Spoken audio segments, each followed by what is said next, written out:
Hello friends, this is Veer from Saraswati classes Narul, Ahmedabad. Friends, in previous lecture we have discussion first tense of present tense, which is simple present tense. Now friends, today I am here with you for a second topic, that is present continuous tense. Now friends, what do you mean by present continuous tense? Meaning should be understand first of all. The meaning of present continuous tense is any kind of act which is going on in the right now position. For example, I am teaching to you, that is it's a present continuous tense. Fan is running, that is present continuous tense. Birds are flying, buses are going on, any kind of act which is at the running status right now, that is to be treated as present continuous tense. So we come over here with the meaning. It is given when an act is in the progress. जब कोई काम प्रगति पर हो, मतलब हो रहा हो, चालू हो, then it is known as present continuous tense. तब इस tense को हम present continuous tense के नाम से क्या करते हैं, जानते हैं. Helping verbs क्या है इस tense में? Is, am, are. और इज एम आर का हमें पता है कब किस तरह से यूज करना है.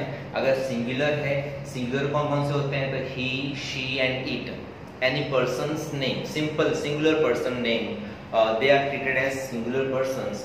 उनके साथ हम हमेशा इज वर्ड का यूज करेंगे. And when there is a word I, I मतलब मैं, तो उसके साथ हमेशा क्या यूज करेंगे प्रेजेंट कंटीन्यूअस टेंस में am. Right. Now the term plural tense, are कब यूज होगा, तो जब आपके जो ऑब्जेक्ट्स होंगे वो प्लूरल में होंगे. प्लूरल इन द सेंस बहुवचन. बहुवचन मतलब वी, यू, दे, ये सब क्या है, प्लूरल्स हैं. और जब भी हम प्लूरल में बात करते हैं तो प्लूरल में हम उसके हेल्पिंग वर्ब के तौर पर आर का यूज करेंगे. So here we are, that is helping verb over there, that is is, am and are. एक एडिशनल पॉइंट मैंने ऐड किया है कि जब हम प्रेजेंट कंटीन्यूअस टेंस यूज करेंगे तो इज एंड आर के तुरंत बाद V1 मतलब क्रिया की पहली first form of the verb के साथ हम ing लगाकर सेंटेंस को पूरा बनाएंगे. कैसे, तो आप वो हम बाद में डिस्कशन करेंगे. नाउ रिकॉग्निशंस, क्या पहचान है इसकी, तो लुक देखो, शी देखो, हियर सुनो, रन भागो, वॉच देखो, लिसन सुनो. ये सब चीजें ऐसी हैं जो हमें इंडिकेट करती हैं कि कोई भी एक्ट अभी हाल में क्या हो रहा है, उसको दर्शाने के लिए हम क्या करेंगे, इन वर्ड्स का यूज करेंगे. कौन कौन से, तो look, she, here, watch, listen, run. Right. Okay, there are certain rules as we have seen the first tense. Similarly, these three rules will have to follow in every tense. So here it is, the first rule is given over here, that is regarding affirmative sentence. Now, some of you may not aware regarding affirmative sentence. Affirmative sentence का मतलब होता है positive sentence. Positive मतलब हिंदी में उसको सकारात्मक या नकारात्मक वाक्य बोल सकते हैं. जहाँ नेगेटिव का कोई क्वेश्चन ना हो, सब चीजें पॉजिटिव वे में जा रही हो, उन्हें क्या कहते हैं, affirmative sentence. You have given two forms as usual, active voice and passive voice. So friends, in previous lecture I have defined to you what is active voice and what is passive voice. एक बार फिर से बोल देता हूँ. Active voice means when subject do his work himself or herself, then it is active voice. But when he made someone to do that work, that is a passive voice. Right? जब खुद करेगा तो active voice, लेकिन जब किसी से करवाएगा तो क्या हो जाएगा, ये passive voice हो जाएगा. ओके, नाउ फॉर्मेट किस तरह से आपको लर्न करना है, तो एक्टिव वॉइस में हमेशा सब्जेक्ट के तुरंत बाद क्या आ जाएगा, आपका helping verb, is, are, am जो भी हो, ऑब्जेक्ट के सब्जेक्ट के हिसाब से देख के बनाना अपने को. सिंगुलर होगा तो इज आ जाएगा, प्लूरल होगा तो आर हो जाएगा, और आई होगा तो एम आ जाएगा. ठीक है. तो subject plus is, am, are plus V1 plus ing plus object and lastly others. Other words को हम हमेशा कहाँ रखेंगे, लास्ट में रखेंगे. फ्रेंड्स, एज यूजुअल मैंने प्रीवियस लेक्चर में कहा था, वैसे ही अभी यहाँ ये होगा कि जब पैसिव वॉइस में जो हम जाएंगे तो ऑब्जेक्ट जो आपका पीछे है वो कहाँ लाया जाएगा, सबसे आगे. ऑब्जेक्ट आगे आ गया तो ऑब्जेक्ट आगे आने के बाद हमारा जो हेल्पिंग वर्ब है जो एक्टिव वॉइस में है, सही पैसिव वॉइस में नहीं रहेगा. आपके ऑब्जेक्ट के अकॉर्डिंग आपका जो हेल्पिंग वर्ब है वो क्या हो जाएगा, कन्वर्ट करना पड़ेगा. मींस अगर आपका ऑब्जेक्ट सिंगुलर है तो इज आ जाएगा, प्लूरल है तो आर आ जाएगा, अगर आई है तो क्या हो जाएगा, एम हो जाएगा. सिमिलरली ऑब्जेक्ट आ गया, हेल्पिंग वर्ब लगाया. और फ्रेंड्स, एक और चीज खास ध्यान रखनी है आपने कि जब भी हम प्रेजेंट कंटिन्यूअस टेंस का कोई सेंटेंस देख रहे हो और पैसिव वॉइस में उसको कन्वर्ट करने का अगर मुद्दा कोई आता है तो खास ध्यान रखना है कि आईएनजी जो हमने यूज किया हुआ है B1 के साथ, उस आईएनजी को निकाल करके उनके रिप्लेस में हम बीइंग BEING वर्ड का यूज करेंगे और बीइंग के साथ हमेशा B3। As I have discussed earlier on कि पैसिव वॉइस में कभी भी B1 नहीं आएगा, there always will be B3, क्रिया की तीसरी अवस्था। ठीक है friends, so B3 plus by जो सब्जेक्ट स्टार्टिंग में है वो कहाँ चला जाएगा, लास्ट में। जैसे हमने ऑब्जेक्ट जो पीछे था उसको आगे ले आए, वैसे ही सब्जेक्ट जो आगे है वो कहाँ चला जाएगा, बाई के पीछे चला जाएगा हमेशा, और अदर्स वर्ड्स जो है वो हमेशा कहाँ रहते हैं, लास्ट में ही रहते हैं। ठीक है friends, okay now it's time to calculate rule number 2, negative sentence. Negative को हम हिंदी में बोल सकते हैं नकारात्मक वाक्य, जहाँ पर नेगेटिविटी वाली फीलिंग आती हो, जहाँ नॉट वर्ड का यूज किया गया हो, those words are to be treated as नकारात्मक sentences. Now how to do so? Same thing, सब कुछ वही का वही फॉर्मेट है, लेकिन चेंज क्या है, चेंज ये है कि एक्टिव वॉइस में जब हम हेल्पिंग वर्ब लगाते हैं उसके हेल्पिंग वर्ब के तुरंत बाद नॉट वर्ड का यूज करना है। कैसे, देखो subject plus is am are plus तुरंत क्या वर्ड यूज कर लेंगे, not plus B1 plus object and lastly others. जब पैसिव में जाएंगे तो ऑब्जेक्ट जो पीछे है वो आगे आ जाएगा, ऑब्जेक्ट के अकॉर्डिंग हम लोग क्या करेंगे, इज आर एम का यूज करेंगे, वो हमने यूज कर लिया। ठीक है, फिर तुरंत बाद नॉट लगाएंगे और नॉट के बाद फिर क्या लगाया जाएगा, बीइंग लगाया जाएगा।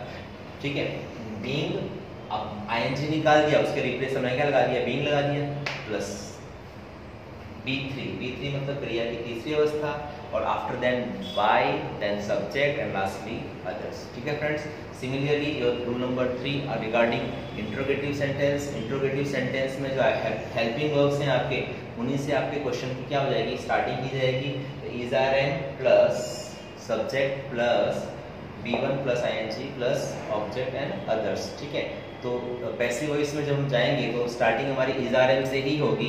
सो is are am according to your object, अगर आपका ऑब्जेक्ट सिंगुलर है तो इज, प्लूरल है तो आर, और आई है तो एम का यूज करेंगे। और फिर ऑब्जेक्ट को आगे पीछे से आगे ले आएंगे, ING निकाल कर बीइंग लगा देंगे, B3 लगा देंगे, बाय लगा देंगे, जो सब्जेक्ट आगे कहाँ चला जाएगा, पीछे प्लस बाय, और लास्ट में क्या हो जाएगा, अदर्स। बाय प्लस सब्जेक्ट और लास्ट में क्या हो जाएगा, अदर्स। ठीक है friends, so these are the basic concept, rules and recognitions of present continuous tense. Now there are certain examples of present continuous tense from where we have to convert into in present continuous tense. There are certain sentences given to you, we have to convert into English. How to convert that, like that, see over here.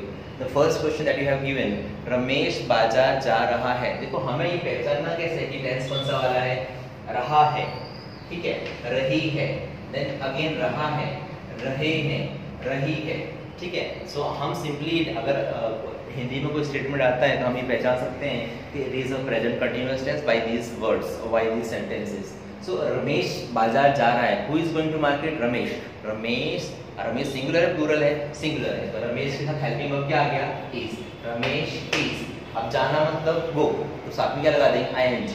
Ramesh is going, कहाँ जा रहा है, market, to the market. Sentence क्या बन जाएगा, Ramesh is going to the market. Right friends, आपको English सीखने के लिए टेंस तो आना बहुत ज़रूरी है, साथ ही साथ आपको वर्ब्स का भी ज्ञान होना जरूरी है कि कौन सी क्रिया कौन से सेंटेंस में कौन सी क्रिया यूज़ करनी है, किसका क्या मतलब होता है, सेंटेंस की मीनिंग। आपको सबसे पहले वोकेबलरी स्ट्रॉन्ग करनी पड़ेगी। जितनी स्ट्रॉन्ग आपकी वोकेबलरी होगी, जितने आपके स्ट्रॉन्ग वोकेबलरीज के वर्ड होंगे, वर्ब फॉर्म जितने क्लियर होंगे, उस तरह ही आपको आनंद आएगा ग्रामर पढ़ने में।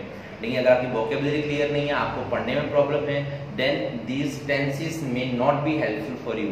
इसलिए मैं फर्स्ट आपको क्या करूँगा, सजेस्ट करूँगा कि आप अपनी वोकेबलरी स्ट्रॉन्ग कीजिए। आपको हर शब्द का ज्ञान होना चाहिए कि मैं उठूँ तो मैं क्या बोलूँ, बैठूँ तो मैं क्या बोलूँ, खाऊँ तो क्या बोलूँ, और कोई कंडीशन में अगर किसी को देखूँ तो मैं क्या वर्ड यूज़ करूँ उस टाइम पर। आपकी वोकेबलरी, आपके माइंड में वर्ड्स होंगे तब आप बोल पाओगे, otherwise it is not possible to explain each and everything with everyone. ठीक है, so similarly second one, Kamla पौधों को पानी दे रही है, who is giving water to plants, so Kamla. So Kamla is a subject, वो खुद काम कर रही है। कमला इज, कमला सिंगुलर है इसलिए क्या हो गया, इज। कमला इज, पानी देना मतलब वाटर नहीं बोल सकते, तो क्या बोल सकते हैं, थोड़ा वाटर ही होगा एक तरह से देखा जाए तो, पौधों को पानी देना। सो आईएनजी वर्ड यूज करेंगे तो can be said Kamla is watering the plants.